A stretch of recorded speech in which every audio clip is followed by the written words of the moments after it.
Content de vous revoir. Alors, je suis très honoré de partager avec vous ce temps dans la parole de Dieu ce matin. Ceux qui ont une Bible avec eux, je vous invite à tourner avec moi dans Jean, le chapitre 5.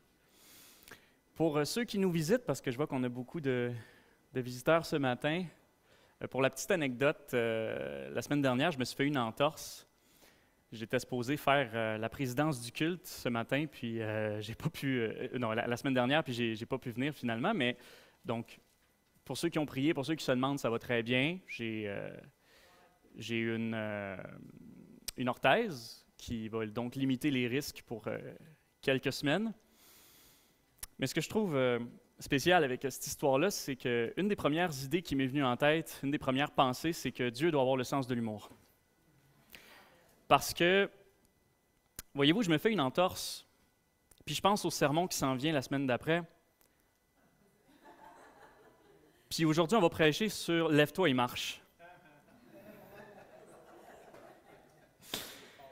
Alors, effectivement, Dieu est très fort, puis je me dis ça doit être une des manières qu'il a utilisées pour peut-être me sensibiliser à la situation de l'infirme de la piscine de Bethesda.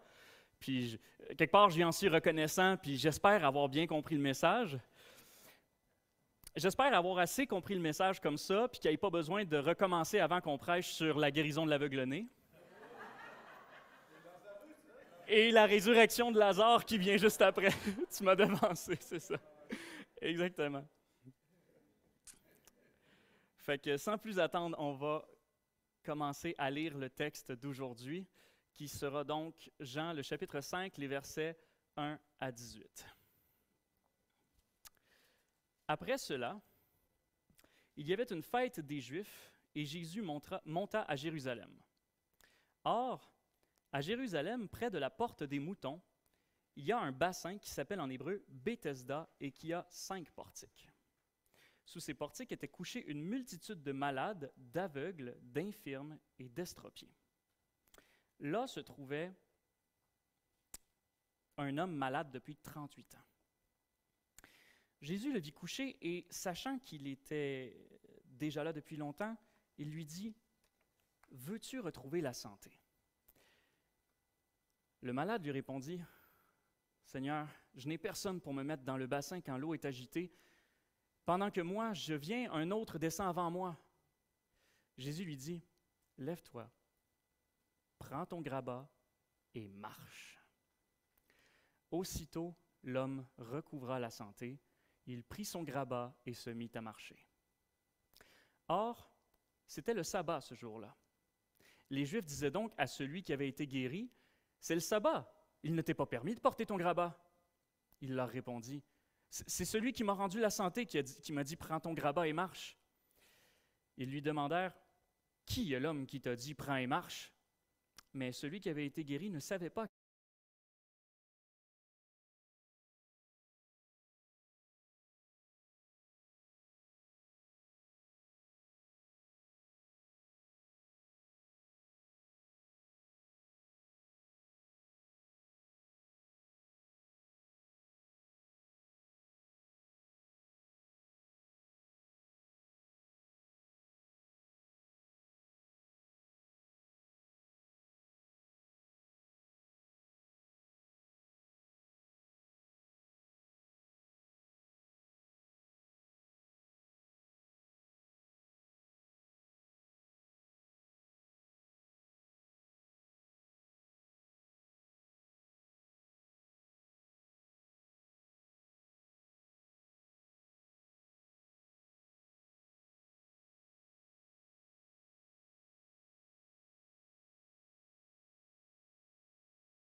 lecture, on l'arrête ici pour ce matin, mais sachez que le chapitre 5 de Jean forme un tout cohérent, non seulement les 18 premiers versets, mais le chapitre dans son ensemble.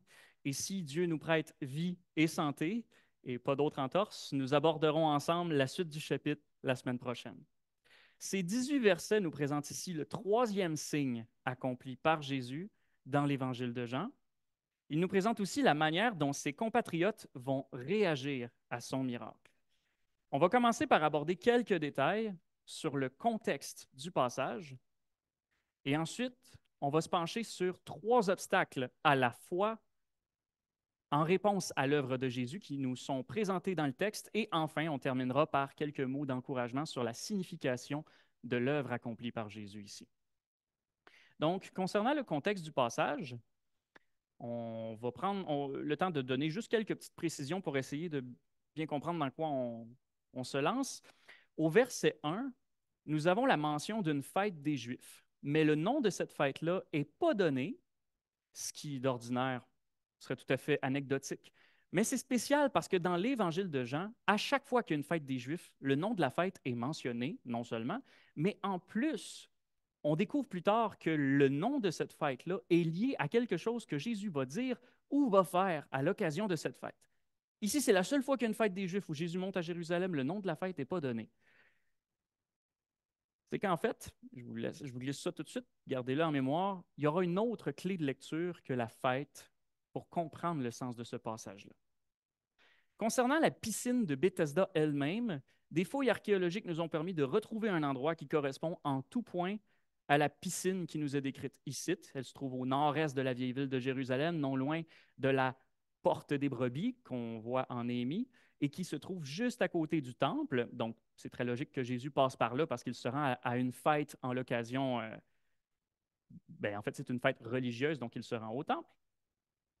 Et pour ceux d'entre vous qui ont été attentifs, qui ont bien lu dans leur Bible, il est possible que vous ayez remarqué qu'il manquait un verset à l'écran.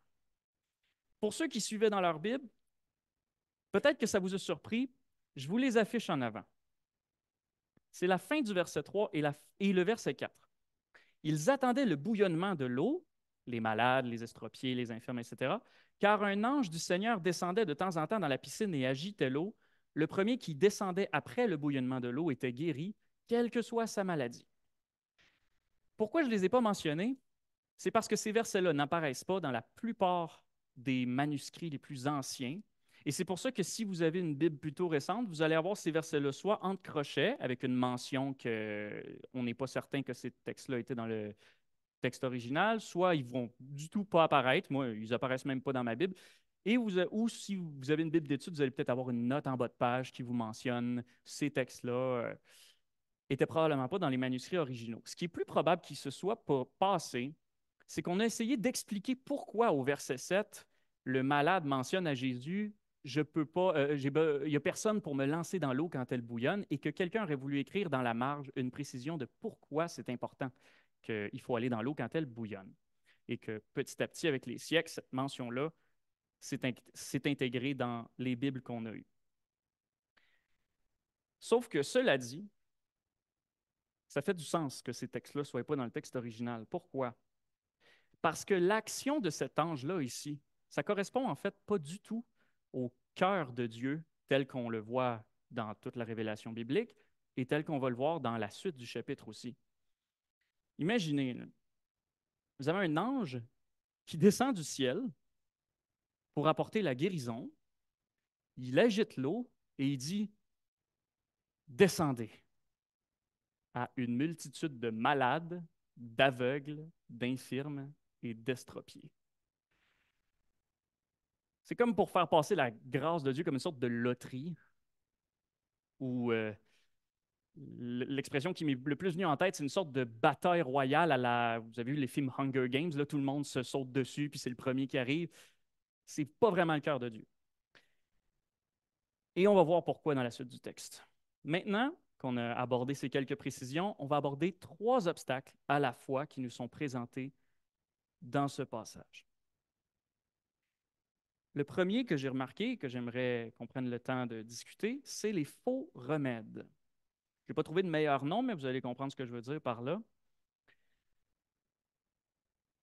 Lorsque Jésus va au-devant de l'homme qui est malade depuis 38 ans, il lui pose une question. Veux-tu retrouver la santé? La réponse est évidente. Mais la question de Jésus vise à amener l'homme à réfléchir sur lui-même, sur sa situation et sur les obstacles à sa guérison. La réponse est évidente. Oui. Et pourtant, dans un sens, l'homme ne répond pas correctement à la question de Jésus. Le malade lui répond, Seigneur, je n'ai personne pour me mettre dans le bassin quand l'eau est agitée, pendant que moi j'y vais, pendant que moi je viens, un autre descend avant moi.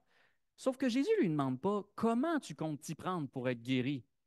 Il ne lui demande pas non plus de quoi tu penses avoir besoin pour être guéri. Jésus lui demande simplement, veux-tu être guéri? Et depuis le temps, 38 ans, là, l'homme devrait être en mesure de comprendre qu'il est désespéré et qu'il n'y a plus de véritable espoir pour son corps, pour ses jambes, pour ses muscles, ou peu importe ce que sa maladie est en réalité. Il faut être complètement désespéré pour se retrouver au bord d'une piscine, pour retrouver au bord d'une piscine où le remède miracle, c'est d'entrer dans l'eau lorsqu'elle est agitée. Des superstitions comme celle-là, on en a retrouvé à toutes les époques de l'histoire de l'humanité, jusqu'à même encore aujourd'hui, on en voit. Mais ce genre de superstition n'a rien à voir avec la révélation de Dieu telle qu'elle est enseignée dans l'Ancien Testament. Et je parle de l'Ancien Testament parce qu'à cette époque-là, le Nouveau n'existait pas encore. La situation de cet homme est typique de celui qui, trop conscient de son malheur, a cessé de se battre et se laisse aller au désespoir, ou qui n'espère plus quand des solutions de rechange, ouvertement mensongères et éphémères. Pensez à celui qui se noie dans la bouteille, c'est un exemple facile, mais c'est le premier qui me vient à l'esprit, pour oublier ses malheurs, mais qui sait quand même pertinemment que ça ne le mènera nulle part. La piscine de Bethesda est un exemple typique de faux remède. Pour citer un commentateur, ouvrez les guillemets, de même que l'eau des genres de purification de l'orthodoxie religieuse ne pouvait pas produire le vin nouveau du royaume en Jean 2, ça c'est un chapitre dont on a parlé il y a quelques mois, et de même que l'eau du puits de Jacob ne pouvait pas étancher la foi véritable, c'est quelque chose dont on a parlé il y a quelques semaines, ainsi les promesses d'une religion tout simplement superstitieuse n'avaient aucunement le pouvoir de transformer des personnes en souffrance.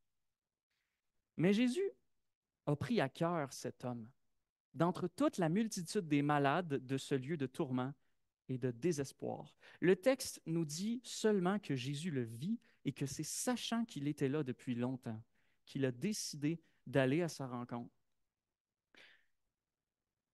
Peut-être souffrez-vous de quelque chose depuis très longtemps dans votre vie, quelque chose de visible ou quelque chose qui ne paraît pas, quelque chose de physique, quelque chose de spirituel. Et peut-être que vous vous dites que puisque devant Dieu, un jour est comme 1000 ans et 1000 ans sont comme un jour, Dieu est insensible à tout ce que vous avez enduré et depuis combien de temps vous l'endurez. Mais ce texte prouve le contraire. Dieu se soucie de celui qui souffre et il, croyez-le ou non, ou plutôt croyez-le s'il vous plaît, il prend la mesure de cette souffrance. En creusant autour de ce verset, j'ai voulu faire une recherche de versets dans un autre évangile où c'est écrit que Jésus fut ému de compassion. C'est un verset qui me revenait en tête. Je savais que c'était écrit à un moment donné, donc j'ai fait une recherche de ça et j'ai été épaté de voir que ému de compassion, c'est une expression qui revient 11 fois dans les autres évangiles. Jésus est constamment ému de compassion devant les malheurs qui arrivent. Et même ici, même si ému de compassion n'apparaît pas, on le voit, c'est implicite dans le texte, c'est par compassion pour les malheurs de cet homme-là que Jésus l'a guéri. Et c'est là qu'on voit encore une fois combien Jésus est venu nous révéler le Père et le cœur de Dieu. Pour citer le prophète Ésaïe, rendez fortes les mains faibles, affermissez les genoux qui font trébucher, dites à ceux dont le cœur palpite, soyez forts, n'ayez pas peur, il est là votre Dieu. La vengeance viendra, la rétribution de Dieu, il viendra lui-même vous sauver. Alors les yeux des aveugles seront dessillés, les oreilles des sourds s'ouvriront, alors le boiteux sautera comme un cerf et la langue du muet poussera des cris de joie. Bon, moi je vous le dis tout de suite, la guérison va bon train peut-être, mais je ne suis pas encore prêt à sauter comme un cerf. Mais quand c'est Dieu qui opère la guérison, là, ce boiteux-là ou cet infirme-là, je ne sais pas trop comment l'appeler parce que sa maladie n'est pas définie, lui, il pouvait, s'il voulait, sauter comme un cerf. Bien que l'homme malade n'ait pas a priori demandé à Jésus de le guérir, Jésus lui offre gratuitement la guérison. Jésus lui dit, lève-toi, prends ton grabat et marche. Et aussitôt, l'homme recouvra la santé, il prit son grabat et se mit à marcher. Il y a un mot qui me fascine ici, et c'est le mot immédiatement. Le mot original, qui est eutéos, mais ce n'est pas important de le savoir, est un adverbe très commun en grec, comme on dit souvent immédiatement en français, mais étrangement rare dans l'Évangile de Jean. Jean veut vraiment insister ici sur l'immédiateté de la guérison. Avant même que l'homme décide de bouger les jambes, la guérison était déjà opérée. Les 38 années d'infirmité s'étaient envolées en un instant. J'ai lu quelque part qu'à mesure que Jésus se révèle à travers les 7 signes, ça c'est quelque chose qu'on a mentionné dans les dernières semaines, il y a 7 miracles sélectionnés dans l'Évangile de Jean, 7 signes à travers lesquels Jésus va révéler son identité de Fils de Dieu et de Dieu. J'ai lu quelque part donc que dans la progression de ce que ces signes nous montrent de Jésus, celui qu'on a vu la dernière fois, donc il y a 3 semaines, la guérison du fils du fonctionnaire royal, nous montre que Jésus a l'autorité sur l'espace parce qu'il fait juste dire une parole et l'enfant qui se trouve à des lieux de distance est guéri. Et qu'ici, Jésus montre qu'il a autorité sur le temps parce que même 38 années de maladie, en un instant, se sont évaporées comme si elles n'avaient jamais eu lieu. Et si on ajoute à ça aussi le premier signe, le changement de l'eau en vin, on voyait que Jésus avait l'autorité aussi sur la matière. Donc, si un individu vous arrive puis vous montre qu'il a la pleine autorité sur la matière, l'espace et le temps, qu'est-ce que ça nous dit de lui? C'est pas un homme ordinaire, c'est même pas juste un simple prophète, il y a seulement Dieu qui a autorité sur toutes ces choses. Un autre mot important ici, c'est lève-toi. Et en grec, c'est le même mot qui est utilisé pour se lever que pour se relever ou ressusciter. Ça nous met la puce à l'oreille que le 3e signe de Jésus annonce plus que la simple guérison des infirmités. En fait, tout le langage dans ce passage, tout le langage médical dans ce passage semble avoir été volontairement laissé vague pour nous faire comprendre que la guérison va s'appliquer à quelque chose de plus grand. Par exemple, le verbe employé pour parler de la guérison ne signifie pas guérir, ni même retrouver la santé, comme on voit dans le texte ici. Le verbe en grec, c'est rendre sain. Veux-tu que je te rende sain? Sain, S-A-I-N, pas S-A-I-N-T, mais S-A-I-N, comme quand on dit un esprit sain dans un corps sain. Et deuxièmement, jamais la maladie de l'homme n'est explicitée non plus. Était-il paralysé, handicapé, souffrant de douleurs musculaires sévères? On l'ignore. Le seul mot qu'on ait, c'est le mot malade, qui est, en grec est asthénis et qui signifie aussi faible.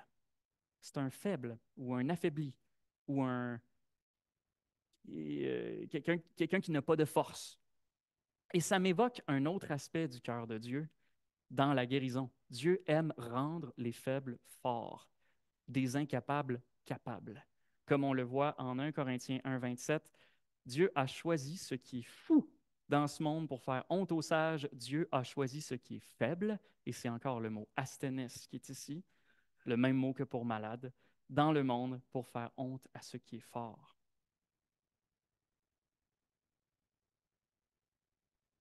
C'est le petit plaisir de Dieu d'arriver dans la vie d'une personne et lui dire « Fais ça pour moi ».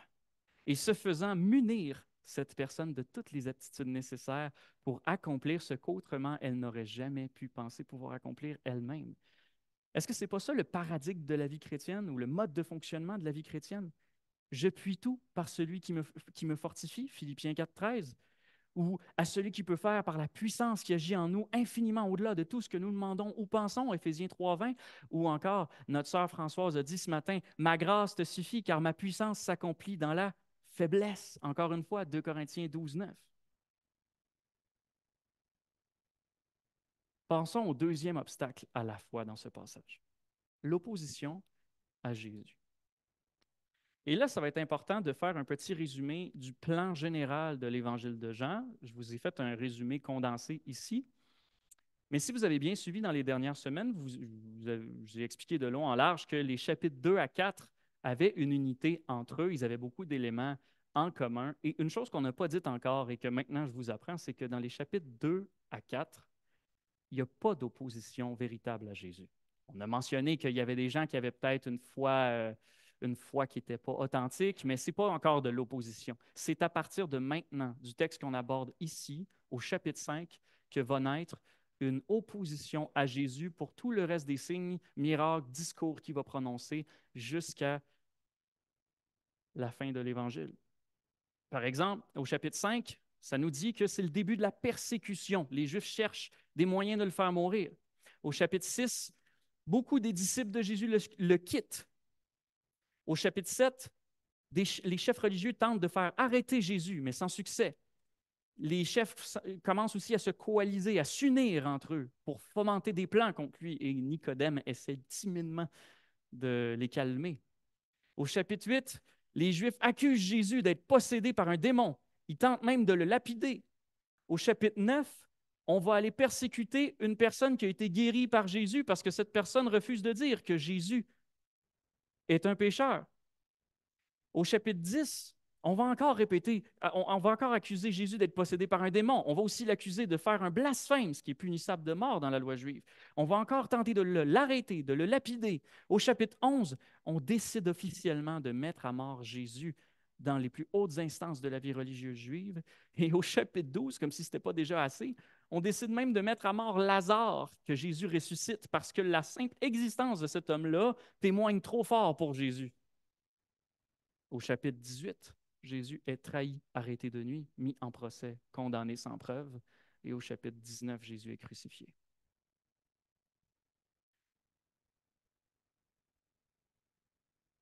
Regardons donc maintenant comment cette opposition va entrer en contact avec le témoignage de l'homme qui a été guéri. Or, c'était le sabbat en ce jour-là, au verset 9. Les Juifs disaient donc à celui qui avait été guéri, c'est le sabbat, il ne t'est pas permis de porter ton grabat. Il leur répondit, c'est celui qui m'a rendu la santé qui m'a dit, prends ton grabat et marche. J'ai arrêté ici.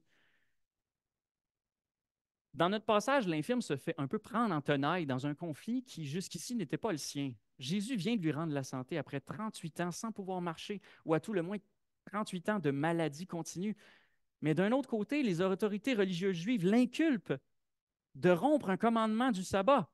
À peine vient-il de se lever debout qu'on lui braque un projecteur dans la figure. Qu'est-ce que tu as à dire pour ta défense? Et l'homme ne trouve rien de mieux à dire ou à faire que de dénoncer son bienfaiteur. Enfin, dans la mesure du possible, parce que pour le moment, il n'est pas encore capable de donner son nom, beaucoup de commentateurs s'accordent pour dire que l'attitude du malade guéri dans ce chapitre n'est pas celle d'un homme qui a la foi en Jésus. En dehors du moment où il s'est mis à marcher, bien entendu, et il faut le reconnaître, ça constitue littéralement ce qu'on appelle un pas de foi.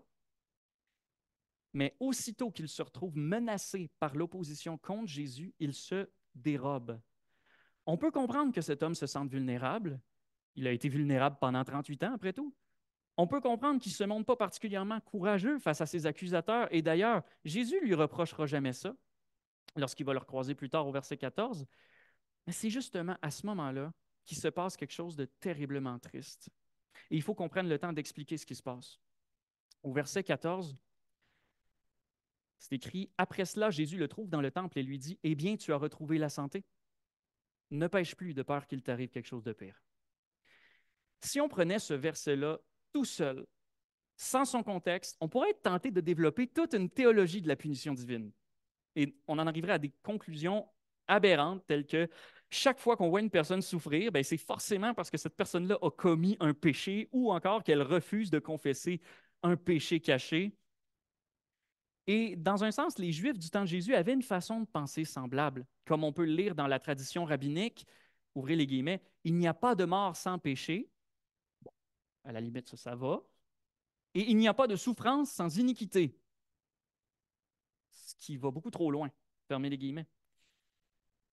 Le problème majeur avec une telle vision de la souffrance et du péché, c'est qu'elle entre en contradiction flagrante avec les Écritures elles-mêmes. Dans l'Ancien Testament, que les Juifs connaissaient très bien, il y a un livre complet qui traite l'histoire d'un homme qui a énormément souffert par des épreuves qu'aucun de nous ne voudrait avoir un jour à subir. Et cet homme était juste devant Dieu. Et oui, vous m'avez devancé, cet homme était Job dans le livre du même nom. Et dans ce livre, les amis de Job, c'est tragique, mais ils ajoutent à son tourment en l'accusant au lieu de le consoler, en affirmant qu'il ne peut pas avoir subi tout ce qu'il a subi si ce n'est parce qu'il a péché contre Dieu. Sauf qu'à la fin du livre, Dieu intervient en faveur de Job et il réprimande sévèrement ses amis en disant, je suis en colère contre toi, Éliphaz et tes deux amis, parce que vous n'avez pas parlé de moi correctement. Devant la souffrance de notre prochain, la seule réponse qui soit convenable, c'est la compassion, pas le jugement. Le jugement appartient à Dieu seul. Même si dans certaines occasions, Dieu peut punir un péché par certaines souffrances, et on en retrouve plein de cas dans la Bible. Prenez Ananias et Saphira, par exemple. Ils ont péché contre Dieu, mort instantanée, c'est un exemple. Mais même si ça peut arriver, même dans notre chapitre, c'est possiblement le cas. Il ne nous appartient pas à nous de savoir départager quand Dieu juge et quand Dieu éprouve. Plus loin, dans l'évangile de Jean, on peut voir Jésus remettre à leur place ses disciples. Lorsque marchant avec eux, il voit un aveugle de naissance et que ses disciples lui demandent, Rabbi, qui a péché, lui ou ses parents, pour qu'il soit né aveugle? Mais Jésus leur répond, ce n'est pas que lui ou ses parents aient péché, c'est pour que les œuvres de Dieu se manifestent en lui. Comment donc concilier les paroles de Jésus en Jean 9,3 avec l'avertissement qu'on vient de lire en Jean 5,14? Ne pêche pas, ne pêche plus, de peur qu'il t'arrive quelque chose de pire. La première clé pour comprendre l'avertissement de Jésus, c'est de le considérer dans son contexte, celui d'une conversation entre deux personnes. Jésus ne s'adresse pas à l'humanité tout entière lorsqu'il commence sa phrase en disant « Eh bien, tu as retrouvé la santé ». Non, il s'adresse à celui qui vient de guérir. Il s'adresse à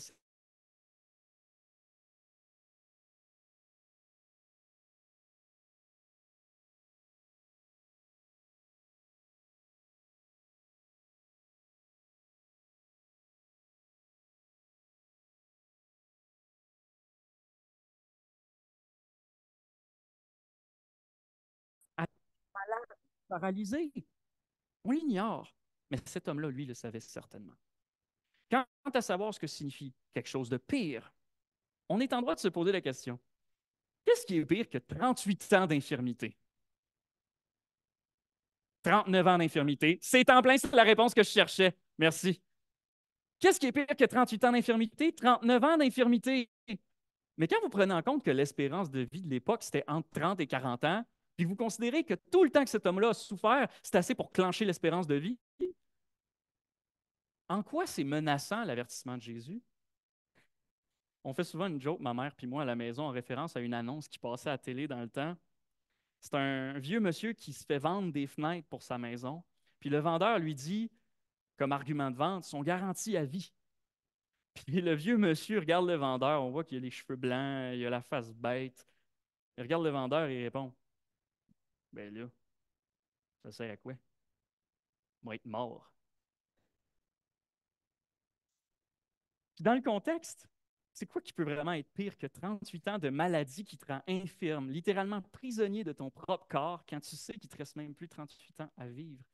La seule réponse qui ait du sens ici, c'est que Jésus est en train de l'avertir du jugement dernier pour ses péchés. Comme on le dit jusqu'ici, en dehors du fait de s'être levé, d'avoir pris son lit, l'homme ne manifestait aucun signe de foi véritable en Jésus. Jésus, on l'a vu au début du chapitre, a pris cet homme-là à cœur et on comprend ici qu'il ne l'a pas seulement pris à cœur. Je veux dire, on comprend au verset 14 que ce n'est pas juste pour le rendre saint de corps qu'il l'a pris à cœur. Jésus vient le retrouver pour lui enseigner ce qu'il lui manque pour devenir aussi saint dans tout son être intérieur. Croire en la bonne nouvelle, croire que Jésus est l'agneau de Dieu qui ôte le péché du monde. C'est la proclamation de Jean-Baptiste en Jean 1, verset 29.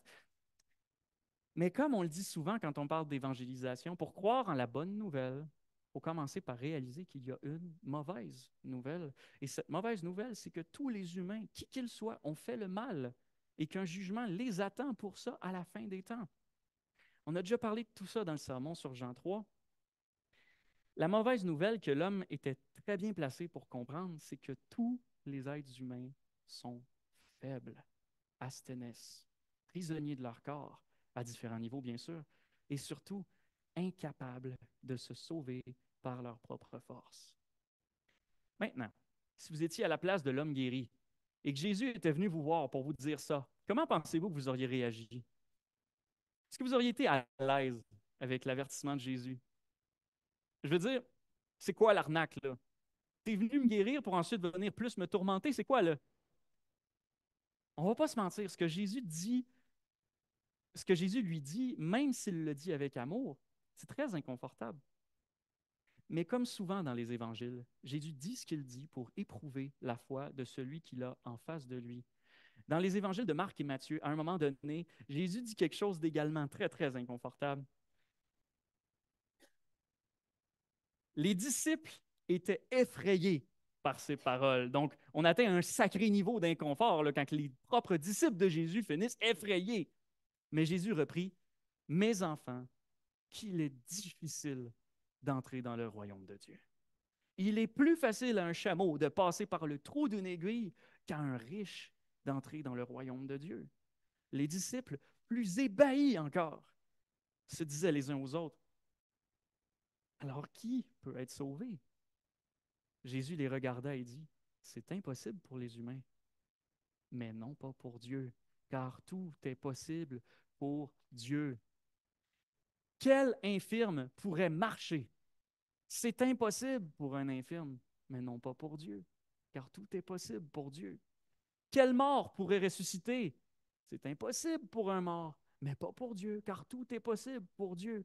Et quel pécheur pourrait être sauvé? C'est impossible pour un pécheur, mais non pour Dieu, car tout est possible pour Dieu. Oui, l'avertissement de Jésus à l'homme guéri était inconfortable, mais tout ce que l'homme avait à faire, c'était d'admettre son inconfort et de répondre, mais voyons, c'est impossible. Comment je suis censé faire ce que tu me demandes là? Et Jésus lui aurait alors expliqué que le salut ne peut s'obtenir que par la foi en lui. Et on en arrive à ce que moi je trouve terriblement triste dans l'histoire du malade de Bethesda, c'est que lorsque sa foi est mise à l'épreuve au verset 14 par l'avertissement de Jésus, tout ce que le verset 15 nous dit de sa réponse, c'est l'homme s'en alla dire aux Juifs que c'était Jésus qui lui avait rendu la santé. C'est sûr qu'on ne connaît pas tous les détails de l'histoire. C'est un récit qui nous est rapporté, mais l'indice qui nous permet de penser que l'homme a en fait échoué le test de la foi que Jésus lui a lancé, c'est que ce récit présente de nombreux parallèles avec celui de la guérison de l'aveugle-né en Jean 9, et que notamment lorsque Jésus retourne voir l'aveugle-né après sa guérison à lui, il est écrit que celui-ci crut, appela Jésus son Seigneur et se prosterna devant lui. Et l'aveugle-né avait enduré autrement plus de pression ou de persécution de la part des autorités juives, de l'opposition à Jésus, que n'a pu endurer l'infirme de Bethesda. Chaque personne est différente, chacun vit des épreuves différentes, chaque histoire est différente. Et si ce texte nous enseigne bien une chose là-dessus, c'est que Dieu est conscient de tout. Mais au final, il n'existe qu'un seul bon dénouement. C'est lorsqu'une personne consciente de son malheur s'arrête et se tourne vers Jésus pour être sauvée. Il n'y a pas d'autre fin heureuse. Et par le même coup, pas de plus heureux commencement. C'est ça que nous ont démontré les témoignages de Samuel et Johan ce matin, qui se sont fait baptiser. Leur nouvelle vie, depuis qu'ils ont mis leur foi en Jésus, ne fait que commencer. Un de mes amis m'a déjà raconté dans les détails un événement absolument tragique de sa vie, où il avait échappé de justesse à la mort, mais non seulement il reconnaissait combien il était passé près de mourir, il reconnaissait que c'était grâce à Dieu et uniquement grâce à Dieu qu'il avait réussi à s'en sortir. Spécial. Pourtant, il me racontait tout ça, mais sans avoir résolu encore de mettre sa foi en Jésus pour être sauvé. Mais il savait que c'était à Dieu qu'il devait la vie. Je sais que sa vision de Dieu a fait du chemin depuis, mais je continue à prier et à espérer de tout mon cœur qu'il finira par mettre sa foi en Jésus, parce que l'une des choses que l'histoire de l'homme guéri de Bethesda nous enseigne, c'est que malheureusement, on ne devient pas croyant automatiquement, même si Dieu nous a incroyablement bénis. Et inversement, ce que cette histoire nous enseigne aussi sur Jésus et sur Dieu, c'est qu'il ne se lasse pas de faire du bien, même lorsqu'il sait qu'on va échouer une épreuve. Si vous vous rappelez bien, au début du récit, l'homme ne donne même pas la réponse correcte lorsque Jésus lui a demandé « Veux-tu retrouver la santé? » Et jamais, dans la suite du récit, l'homme ne prend ouvertement parti pour Jésus non plus. Mais ça n'a pas empêché Jésus de compatir à ses luttes et à ses souffrances au point de le guérir. Dieu est incroyablement patient et miséricordieux envers nous tous les jours de notre vie. Mais pour ceux qui refuseront de mettre leur foi en lui, cette patience aura une fin. C'est ultimement de ça que Jésus vient avertir le malade guéri. Le troisième obstacle qu'on observe dans ce texte, c'est le légalisme. Et là, cette fois-ci, on va détourner notre attention de l'homme guéri pour nous concentrer un peu plus sur les Juifs. On a vu que les deux premiers obstacles à la fois, c'était les faux remèdes, comme la piscine de Bethesda et l'opposition à Jésus, et que cette opposition avait exercé une forte pression sur les épaules du malade guéri. Maintenant, qu'est-ce que le texte nous dit sur le légalisme? Les Juifs disaient donc à celui qui avait été guéri, « C'est le sabbat. Il ne t'est pas permis de porter ton grabat. » Il leur répondit, « C'est celui qui m'a rendu la santé, qui m'a dit, prends ton grabat et marche. » Notez ici que l'homme guéri leur a annoncé qu'il venait d'être guéri. Probablement aussi que, vu le temps que cet homme-là a passé à la piscine de Bethesda, les Juifs qui l'interceptent ici l'avaient vu et étaient au courant de sa condition pendant toutes ces années. Et leur réponse à la déclaration de sa guérison a été « Qui est l'homme qui te dit, prends et marche? » Ils ont un miracle ambulant devant eux, un signe de Dieu juste sous les yeux. Puis leur seule préoccupation, c'est de savoir qui est celui qui t'a demandé, prends et marche. Ça, là, mes chers amis, cette incapacité à voir Dieu à l'œuvre derrière le voile de la religion, ça, c'est le légalisme. C'est un fléau qui a guetté le peuple de Dieu à travers tous les âges, prenant toutes sortes de formes, autant dans le judaïsme ancien que dans le christianisme moderne. Le Dieu de la Bible, l'Ancien comme le Nouveau Testament, a défini certaines règles pour montrer aux hommes comment il veut être honoré et comment ils peuvent vivre une relation d'épanouissement et d'harmonie avec lui. En gros, de quelle façon lui veut les aimer, de quelle façon eux peuvent l'aimer en retour. Et lorsque Dieu établit des règles, c'est entre autres pour nous apprendre à mieux le connaître et aussi pour nous protéger du mal. Ultimement, les règles de Dieu, c'est pour nous faire du bien. Ici, la règle en cause, c'est le sabbat. La racine du mot sabbat en hébreu vient d'un verbe qui signifie cesser ou se reposer. L'observance du sabbat a été donnée au peuple d'Israël comme quatrième commandement dans les 10 commandements. Et à ce commandement vont éventuellement venir dans l'Écriture s'ajouter quelques précisions, notamment sur qu'est-ce qui constitue un ouvrage ou un travail, parce qu'il faut cesser tout ouvrage ou tout travail le septième jour, et sur les raisons pour lesquelles ce jour devait être considéré comme sacré pour les Israélites. Et j'ai préparé une petite liste pour vous qui regroupe à peu près toutes les restrictions sur le jour du sabbat dans l'Ancien Testament, du moins toutes celles que j'ai pu trouver. Première restriction, le jour du sabbat, il est interdit de se procurer et de préparer de la nourriture ou de travailler dans les champs. Il faut préparer sa nourriture la veille afin d'être prêt à passer la journée avec et pour Dieu le septième jour. Deuxième restriction, travailler, y compris faire travailler ses serviteurs ou ses animaux. Troisième restriction, allumer un feu ou ramasser du combustible. Et quatrième restriction, commercer ou transporter des biens pour en faire du commerce. Selon cette liste, laquelle des lois l'infirme, règle, commercer ou transporter des biens pour faire du commerce en levant la main? On a eu un non vigoureux dans la salle. Vous avez flairé la pogne. L'homme ne transgresse aucune des règles de l'Ancien Testament sur le sabbat. Il n'est pas en train d'effectuer un travail régulier, ni de tenter de gagner sa vie en transportant des lits. Ce n'est pas un marchand de lits. On peut même supposer qu'il était précisément, et là ça c'est intéressant, en train d'honorer le sabbat, puisque par la suite du texte, par la suite, le texte semble nous suggérer qu'il s'est rendu au temple. Puis on voit à un moment en Lévitique 23 que le jour du sabbat, il doit y avoir une convocation sacrée. Donc, peut-être qu'il est en train d'honorer le sabbat par son geste. Ses fardeaux lui ont enfin été ôtés. Il est enfin capable de marcher. Et il est enfin capable de se rassembler avec les autres Juifs le jour du sabbat. Et si on part de ce principe-là, lui, plus que quiconque autour de lui à ce moment-là devrait comprendre ce que ça voulait dire le sens du mot repos. Et si on se base sur l'Ancien Testament, son geste est tout à fait conforme à l'esprit du sabbat. Le problème, c'est que les Juifs ne basaient pas du tout leur compréhension du sabbat sur l'Ancien Testament, ou du moins pas uniquement, mais sur la tradition qui est venue des siècles après la loi. Les Écritures, elles, semblaient indiquer que le travail désigne l'occupation habituelle, mais d'après la Mishnah, l'opinion rabbinique avait appliqué l'interdiction de travailler à 39 types de travaux. Que voici. Et parce que je vous aime bien, on ne va pas les lire au complet, je ne vais pas vous infliger ça. Mais ça donne que le 39e et dernier, flûte. Si on en avait mis un de moins, l'homme aurait été correct, mais c'est le dernier des 39 que l'homme a transgressé et qui consiste à sortir, transporter un objet d'un domaine à un autre.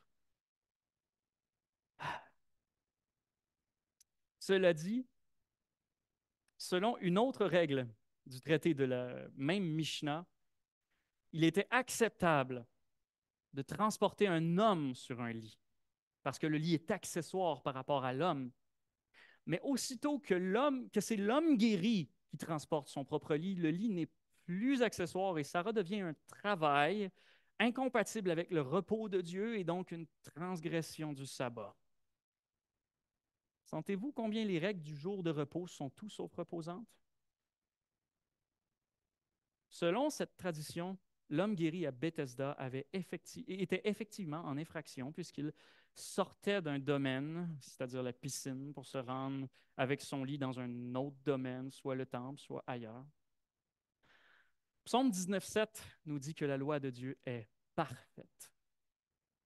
J'aimerais vous donner une petite illustration. La loi de Dieu, c'est comme une belle clôture. Une clôture, ça a une fonction, empêcher de traverser, protéger. Ça a même une valeur esthétique.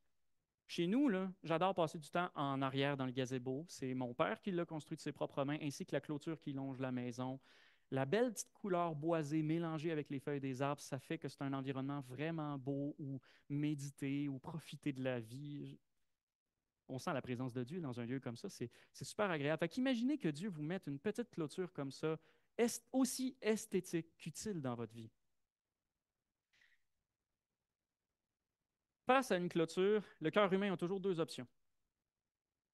La première, c'est de penser à Dieu qui l'a mis là et se demander pourquoi Dieu m'a mis cette barrière-là et chercher à honorer Dieu dans notre manière dont on va interagir avec la règle. On ne va pas la traverser, par exemple. On va se dire, l'autre côté, c'est dangereux. C'est ici Dieu me veut. Mais la deuxième façon, c'est de chercher par tous les moyens possibles à traverser l'obstacle. Une clôture, c'est pas pour moi, c'est pas pour mon bien, c'est un obstacle. Le légalisme, c'est comme un entrepreneur qui arrive à côté, qui regarde la clôture de Dieu puis qui dit ça marche pas. Alors, par exemple, tu peux contourner la clôture sur le côté. Le légaliste, il va dire je m'en occupe. On rallonge la clôture très, très, très, très loin, jusqu'à perte de vue. Bon, ça limite un peu, mais rien de bien grave, on peut toujours sauter par-dessus. Le légaliste fait OK, j'ai compris. Il surélève la clôture. Ah, mais les petites planches de bois comme ça, c'est facile à escalader, on peut monter dessus. Le légaliste fait OK, ouais, je comprends. On va mettre des barbelés au-dessus. Là, celui qui veut traverser la clôture est un peu embêté. OK, je peux essayer. Il escalade, il se fait mal, mais il traverse l'autre bord. Le légaliste fait ah, c'est pas encore assez bon. Il électrifie la clôture. Et à un moment donné, quelqu'un arrive, quelqu'un qui voulait même pas traverser la clôture, qui veut juste s'appuyer pour se reposer, puis il s'électrocute. Le légalisme, on pourrait le définir de toutes sortes de manières. Une autre pensée là-dessus, c'est qu'on dit souvent en langage juridique qu'il y a la lettre de la loi et il y a l'esprit de la loi. Lorsqu'il y a des situations de vide juridique, c'est-à-dire des situations où la lettre de la loi n'est pas suffisante pour connaître toutes les façons de juger une situation. On peut se baser sur l'esprit de la loi pour essayer de savoir si une personne est coupable ou non. Comprendre l'esprit de la loi exige de comprendre l'intention derrière la loi. Et ici, l'intention du sabbat est clairement le repos du peuple de Dieu et fortifier sa relation avec son Dieu. Le légalisme, cependant, n'est pas confortable avec les vides juridiques. Il va donc essayer de compenser tous les trous en ajoutant toujours plus à la lettre de la loi, quitte à perdre de vue l'esprit de la loi. L'esprit de la loi du sabbat, c'était le repos. Alors la multitude de commandements ajoutés par-dessus en fait un fardeau.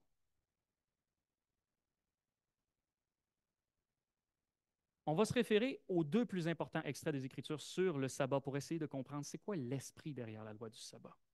Le premier nous vient directement des 10 commandements en Exode 20. Souviens-toi du sabbat pour en faire un jour sacré. Pendant 6 jours, tu travailleras, tu feras tout ton ouvrage. Mais le 7e jour, c'est un sabbat pour le Seigneur, ton Dieu. Tu ne feras aucun travail, ni toi, ni ton fils, ni ta fille, ni ton serviteur, ni ta servante, ni tes bêtes, ni les immigrés qui sont dans tes villes.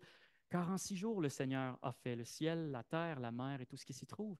Et il s'est reposé le 7e jour. C'est pourquoi le Seigneur a béni le sabbat et en a fait un jour sacré. La première intention, le premier élément d'esprit de la loi qu'on trouve ici, c'est d'imiter Dieu qui s'est reposé après son œuvre de création. D'après vous, lorsque ça dit en Genèse que Dieu s'est reposé de son œuvre, est-ce que ça veut dire que Dieu a complètement arrêté son travail?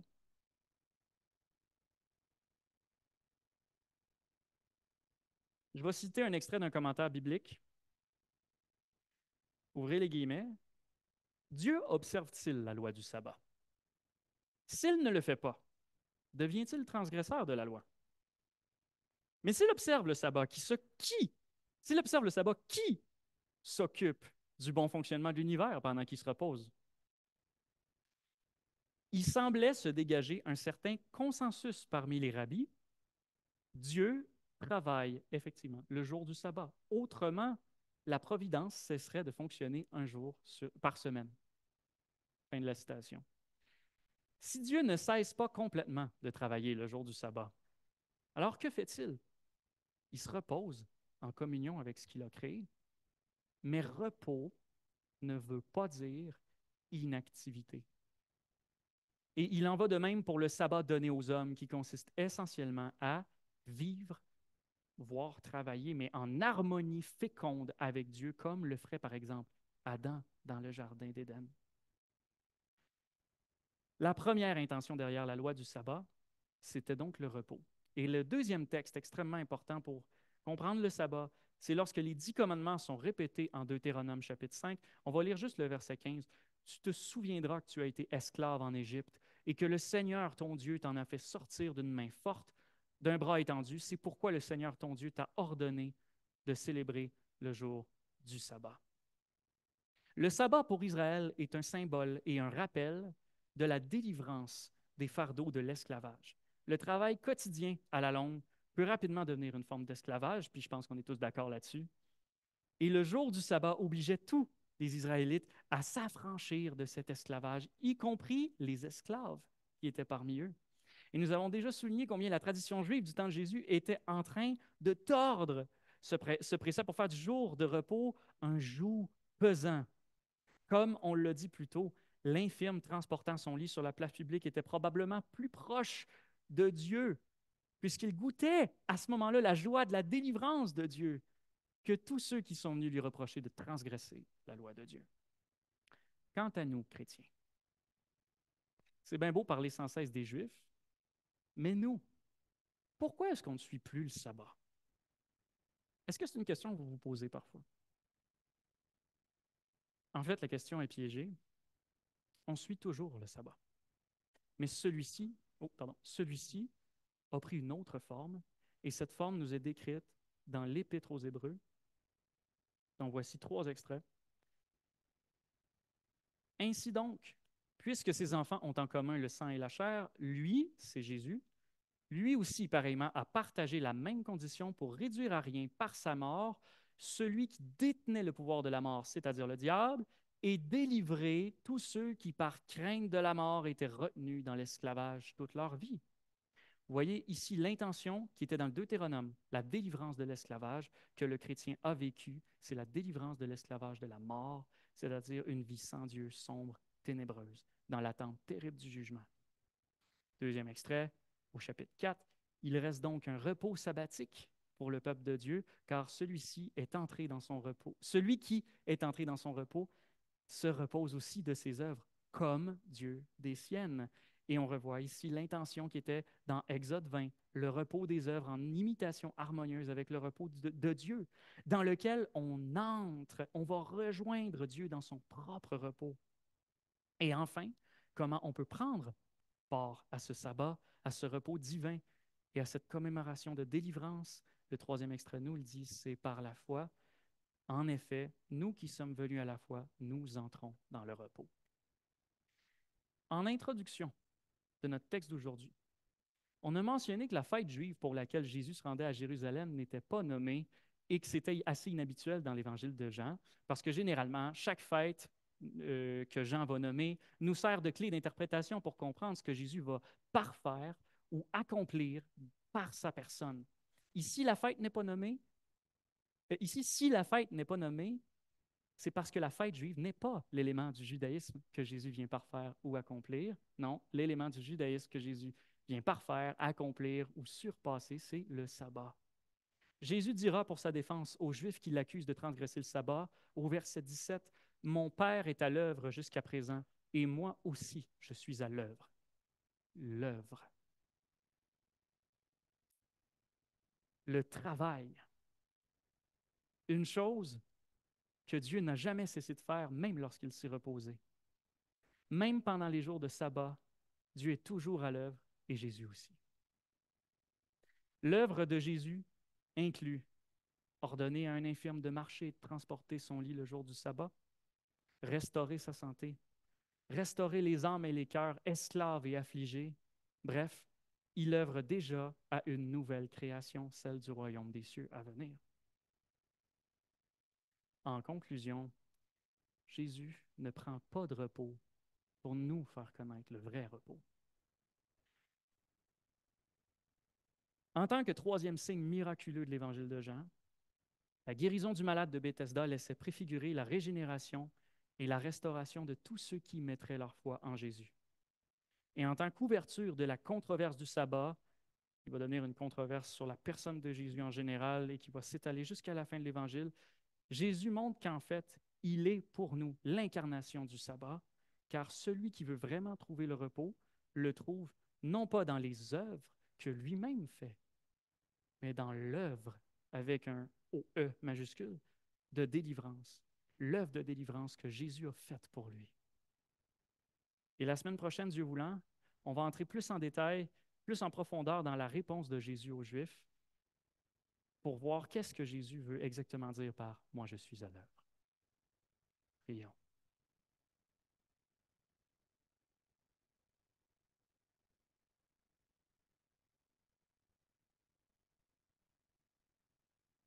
Seigneur, tandis que je préparais ce sermon cette semaine, je réalisais combien j'étais ignorant quant à la dimension du sabbat dans ma vie. Je réalisais combien j'avais besoin de redécouvrir les merveilles du repos dont je peux jouir tous les jours grâce à l'œuvre que tu as faite pour moi à la croix. Et je te remercie de m'avoir permis de mieux comprendre qu'est-ce que tu voulais faire pour moi et en quoi ta loi était loin d'être restrictive, lourde ou mesquine, mais visait mon bien et cherchait juste à me révéler qui tu étais. Tu es un Dieu qui veut se reposer avec tes créatures, avec moi, avec chacun d'entre nous ici.